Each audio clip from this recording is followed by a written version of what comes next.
السلام عليكم. مباراة النصر والخليج في دوري الروشن السعودي 2023. هنتعرف على موعد المباراة والقنوات الناقلة والتوقيت ترتيب الفريقين والمعلق على المباراة. بس قبل ما نبدأ يا شباب، زي ما احنا متعودين ما تنسوش الصلاة على النبي عليه أفضل الصلاة والسلام، ولايك للفيديو، اشتراك لأول مرة تشوفنا، وبس كده يلا بينا على التفاصيل.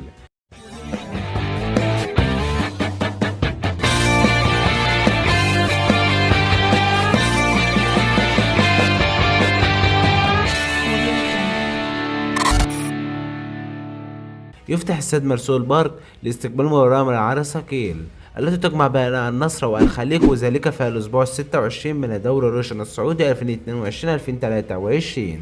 وسوف تنقل المباراة على قناة SSC سبورت 1 HD، هي القناة الحاصلة على حقوق الطبع والنشر، وسوف يكون عليها المعلق بلال علام، هو المعلق على مباراة النصر والخليج في دوري الروشن السعودي 2022-2023. أما بالنسبة لترتيب الفريقين، يأتي نادي النصر في المركز الثاني بعد ما لعب 24 مباراة ب 53 نقطة، ويأتي نادي الخليج في المركز ال 15 بعد ما لعب 23 مباراة ب 17 نقطة.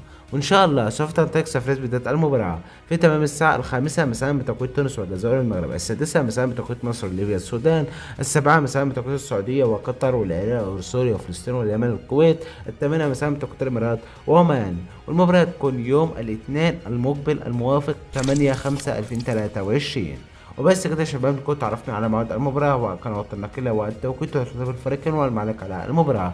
كان معاكم محمود محمد صاحب قناة معمو سبورت. لو استفدت من فيديو النهارده ما تنساش على بالله والاشتراك في القناة. اشوفكم في فيديو جديد.